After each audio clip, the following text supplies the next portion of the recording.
So thanks for coming again. Today I want to do something a little bit different. This is something I wanted to do before. There's a subreddit called writing prompts, and I've been tempted a lot of times to do something with the ideas they give and try to write it down or something. Then I realized, well, why don't I just talk about it and make my story about it? So this is a sci-fi prompt, and this is Bonnie. So this is complete. This is science fiction. It's a science fiction prompt. And it's basically about this guy that find out he is a lizard, lizard man, and lizard men are ruling the world, but he doesn't have any control of nothing. So it's kind of an exiliated from its class, and let's go and or dismiss. Let's go and start the story. So everything started in some place in Texas, in a city of Houston, and this guy name is John. John lived with his father in a department conglomerate with many other people lives there. They have a small department there, and he's 12 years old, so it's a young guy. And since he was young, he realized that he could see something different in the people, and that he and his father looked different, and there were other people that looked like them, but they were always in luxurious cars or in expensive stores, and they were very rarely seen. So he knows, but he didn't understand why was the reason of this difference. For him, this wasn't anything strange or new. He had seen that since he was young. He realized he and his father looked different, and that there were a few people that looked like them.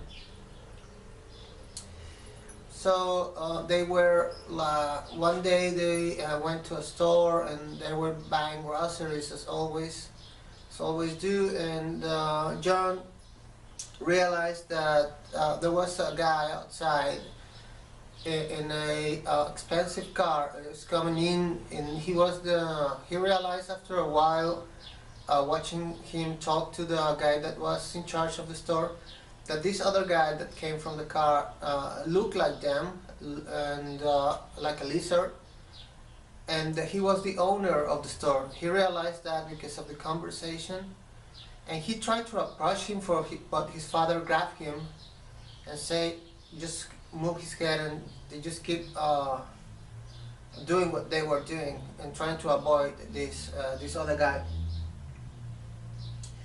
So John lived in this apartment place, and very close to his department was the house of his friend Josh. So John and Josh were very close friends. They know each other since they were young. Josh looks like a human, so John, he always see him like, well, he's a human. So they were together to school, and they had other friends, of course, but they do most of the play together, or their approach to the world together. So so basically he had a very normal life in a suburb in Texas. He had friends, he went shopping, he played basketball, and he was good at school and studies in general. He was the smartest guy in his class. However, he was very lazy, and teachers didn't like that about him. So sometimes they give it bad grades because he was kind of a rebel and a lazy guy. And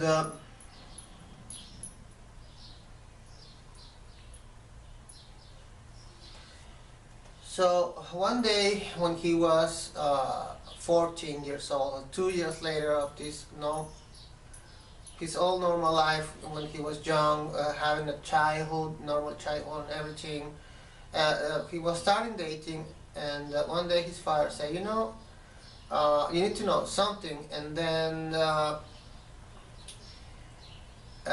his father always, after coming back from work, 3 days a week, he went in the afternoons, he went to his meetings. He just called them the meetings. So John was kind of used to this, and didn't pay too much attention. It was like he thought it was like a club for friends to drink and talk about stuff and like having fun. So one day his father took it there, and there were 4 other guys there. And they start, so he introduced his son to these guys, and they start talking about regular stuff. And he started hearing about these theories, or these lizard people controlling the world, and how the humanity is oppressed, and what are they going to do. So these conversations happen very often after that. So his father took him to these meetings at the beginning once a month, and then twice a week whenever John wanted to go. And also his father asked him. So his father sometimes asked him, most of the time he said yes, eventually or rarely he said no. But so he's starting to be involved in this world of ideas because of this group. So the things that he learned in this group was that all the monarchy and the corporation owners were lizards, and they were oppressing the humankind, or kind of enslaving the humankind by a monetary system in which you were forced to have debt. And then after you have the debt, you were forced to work for them. So it wasn't that bad, but they realized that the conditions that these people had were much, much better. These lizard people had was much, much better than the average human lifestyle. And they were complaining about this every time, and they were trying to figure out what to do, how to stop it, and finding a way through all this. So in one of those meetings, after they came out, his father grabbed a book from one of his friends, and they arrived home. And then he said, well, I think you need to read this, John. His name was John McWaite. So his father is just Mr. McWaite. So Mr. McWaite, John's father, give him this book, the book of the, what's called? The Book of the Myths. So John start reading it, and from time to time, because he also spent a lot of time playing basketball outside and studying and going to school and stuff, so he started reading it. It was not a big book. It was like a 200 pages book about some sort of myths, history. It is like for him it looked like some facts blended with a lot of myths and mystical stuff to make it more appealable, or more incredible, or more nice. So most of the stories there were very incredible, or like fantasy and stuff. So he took it as that, as the book of myths, like myths, histories, stuff like that. So what was in that book? What was the book about? So the book started with the interstellar trip of the lizards. So it said that there was a home planet of the lizards, and they have been searching for other planets to live, just to expand. And someday they find some planets that were suitable for a living, and they started a project. So this project was very complex, very large scale. In every nation in this lizard planet was involved. So there were like 3 stages of this plan. So the first stage was creating a planetary orbital station. Then a solar orbital station, which will be the interstellar orbital station. That's how they call it. And in that interstellar orbital station, they will build this interstellar spaceship. So this project was so big that they need at least 1,000 launches from the planet to the orbital station to get enough material and fuel, then to send them 100 trips to the interstellar orbital station to be able to build only one interstellar spaceship. And this was a dispensable spaceship. This spaceship was not supposed to make travel forward and backwards, was just a one-way trip. So if at the end the planet that they were supposed to go and live wasn't suitable, then they will all die. And we're talking about not one, but 3 different spaceships going to 3 different places. But this book was just about one specific spaceship. So these spaceships were supposed to leave the interstellar the interstellar station with 1,000 eggs, unhatched eggs, some crew members, and they were supposed to take a 1,000-year trip or something around, not exactly 1,000, but very close to that, to this new planet. So they took all this effort to do this. They bring the unborn lizard people into the ship. They had some living crew, and they were hatching some of the eggs during the trip, keeping the constant quantity of crew as low as possible. And they also were generating new eggs during the trip, and they just defrost the one they needed. They hatched them, and they had new crew members. The new crew members had more eggs. They put it together. They collect them, etc. So in the meantime, also this crew was not always awake. They had a system that they prepare everything. They start the trip. They go back to like an hibernation, which was something natural for them. They just decrease the temperature of the body, and they can extend their lives like 10 or 5 times more. So let's say they were making a 1,000-year trip. They will need like 5 or 6 generations to do this trip, because they froze themselves from time to time, and they're just unfroze to take a look at the ship and make sure that everything was working okay, and then they were in the right right direction, and if not, to make the corrections to go on the right path.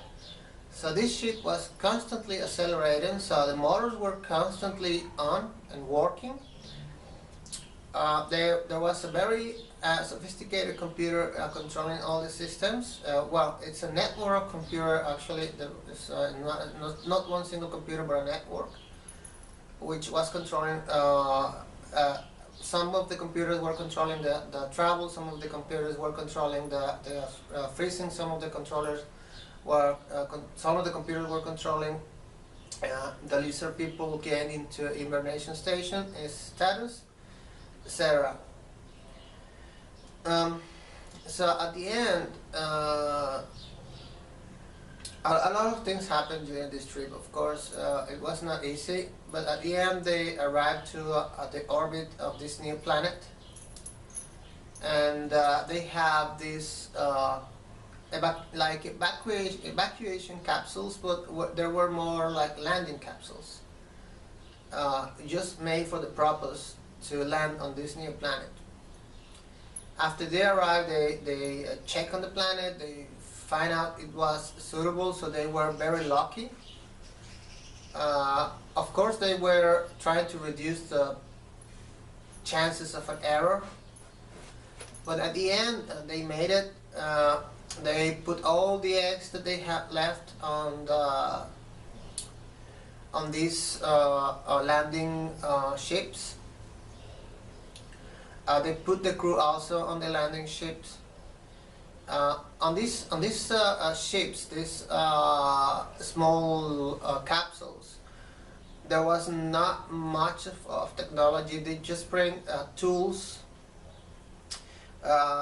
The capsule itself have some computer, but it was not really as sophisticated as the rest ones that they had on the ship.